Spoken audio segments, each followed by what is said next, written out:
What's going on, everybody? Welcome back to another video. And today I want to talk about Nightmare on Elm Street 2010 remake slash reboot. I just watched this film with my sister like yesterday, and I had some thoughts on it. I really just want to kind of discuss it and kind of see what everybody else is feeling about this movie because I just love just starting up new conversations, especially people who've been a fan of this franchise their whole lives. So, just give you a backstory. I'm not really into these movies at all. He's I know it's gonna sound shitty. I understand, but I'm just not into them. I'm not really into Freddy Krueger. I don't find him scary. I never did find him scary. I remember when I was a kid and I saw him for the first time. I'm just like, okay, his face looks like a cheese pizza. You know, like you ever like you ever see one of those pizzas like you watch a kid eating a pizza and they never eat a pizza like normal people do. So what they'll do is they'll just grab all the cheese and the pepperonis and shit and just like take all that shit off and eat that and don't eat the slice. And what's left over is all that sauce that's caked up on the crust of pizza. That's what his face looked like to me. I just wasn't really scared of him. I thought a lot of the shit he said just sounded goofy. Hell, it made me giggle. He's a horror icon. I'm not taking nothing away from him or Robert Englund. I think Robert Englund is a freaking legend.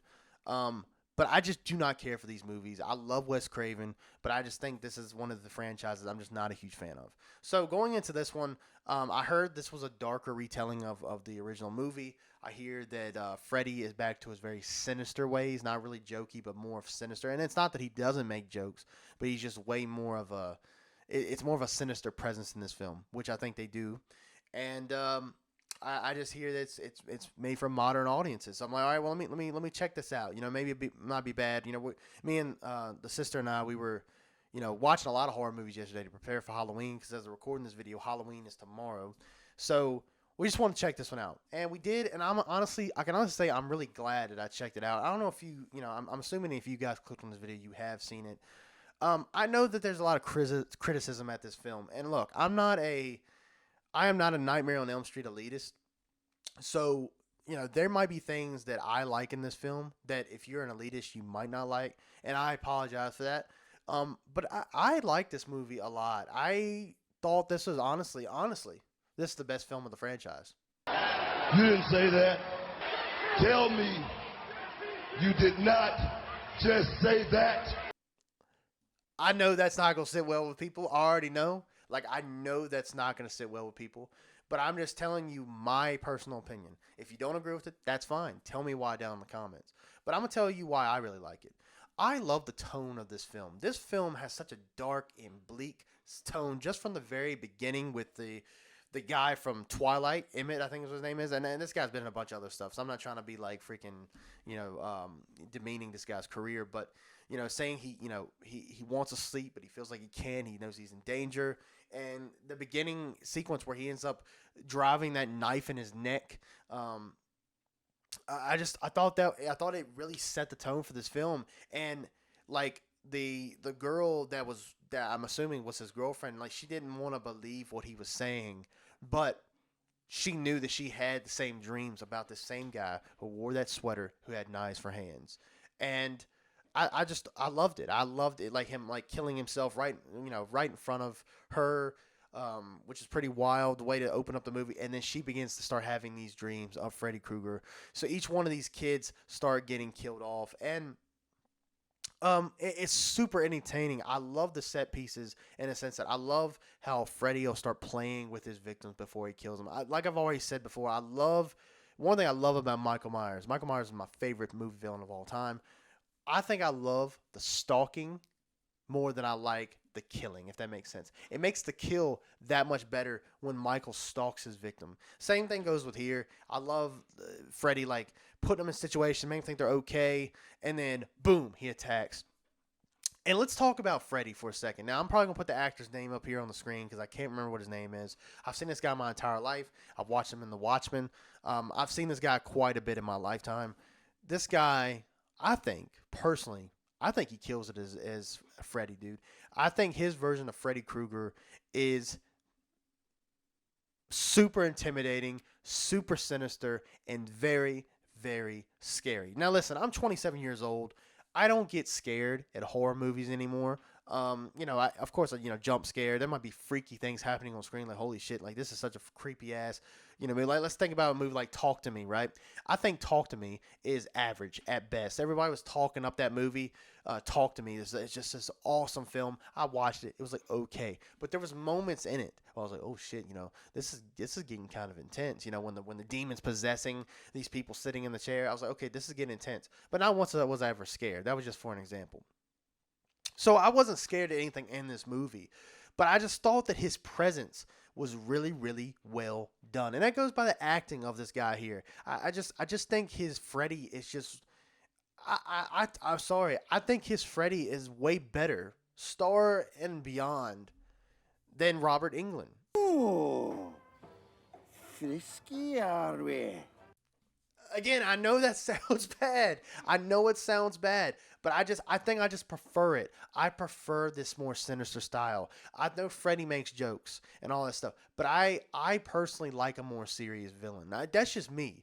I like that he was a freaking, I don't like he was a child molester, but I thought it was a very interesting take on that, because in the original, he's more of a child killer. That's what they say anyway.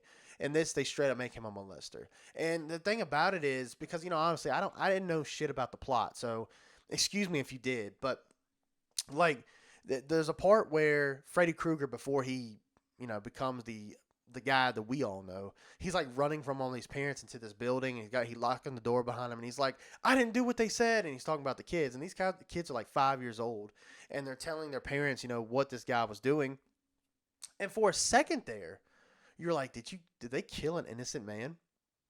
Did he actually do something, and this is why he becomes Freddy?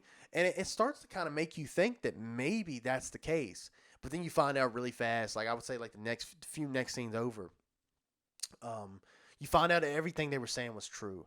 And you're like, wow, this guy's a real piece of shit. But they did a really good job of making you think for a second that maybe they did kill an innocent man. It's like in the original. I don't know. I can't remember, because I've only seen that movie like a couple times in my life. Because again, I don't really fuck with any of those movies all that much. But I know he was referred to as a child killer, but I'm not sure if it was actually proven that he killed anybody, or if the parents just heard and he was around when something happened and then they went to go burn his house down. I don't remember, so of course remind me down in the comments. But I like this. I like this story of, okay, it made you think like, oh, can I sympathize with this character? But then immediately when you find out shit's not, that everything he was saying is, a lie, and that he was actually, especially molesting the Nancy. That's it. I was trying to talk about this with my sister yesterday. For some reason, I cannot remember this girl's name. Her name is Nancy.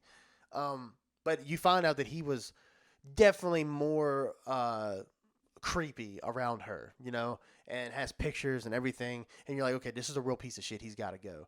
And so I thought they did a good job leading up to that point. And so when they do reveal that everything that these kids were saying were true, it was like, okay, like I can vibe with it, understand, and now he's got to die.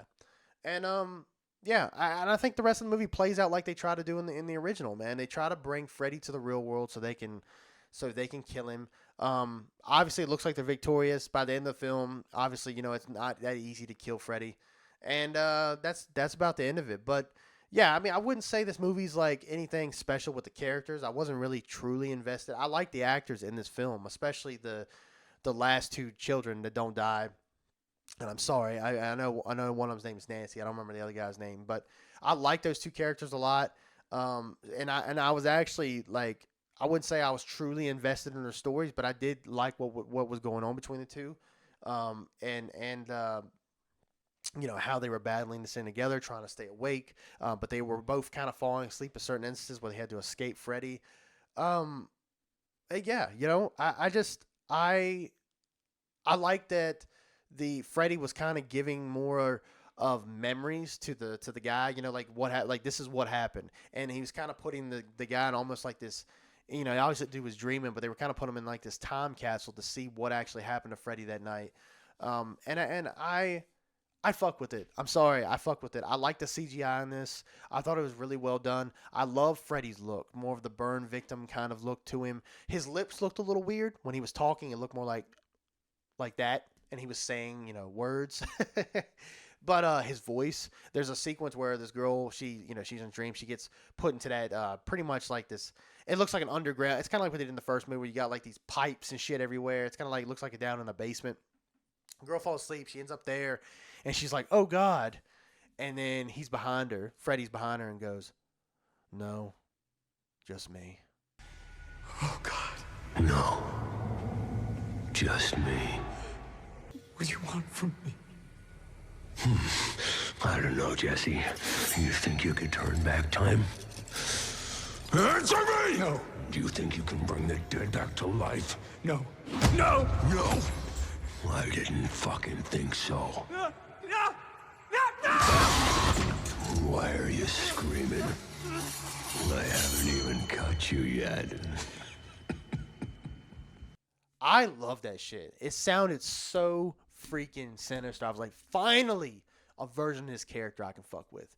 And I liked it. The gore was good. It wasn't like it wasn't overly gory. But it had enough to where it was like, okay, it completely works with this film. And yeah, I like it, man. I love the subtle nuances. I love the Easter eggs. A lot of Easter eggs from the original.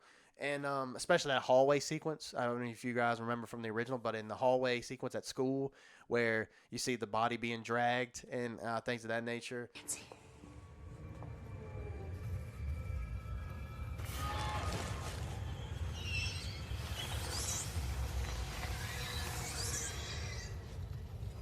Don't you want to hang out, Nancy?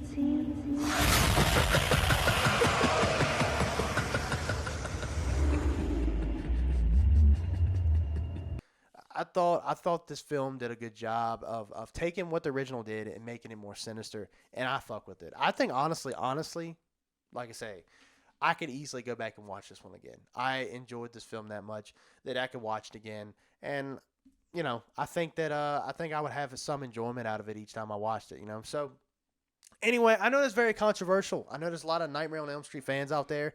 I don't care. You can be a dick to me in the comments. That's fine. Listen, I'm not a huge fan of this franchise. Listen, if you love it, that's fantastic. I'm really glad that you like it.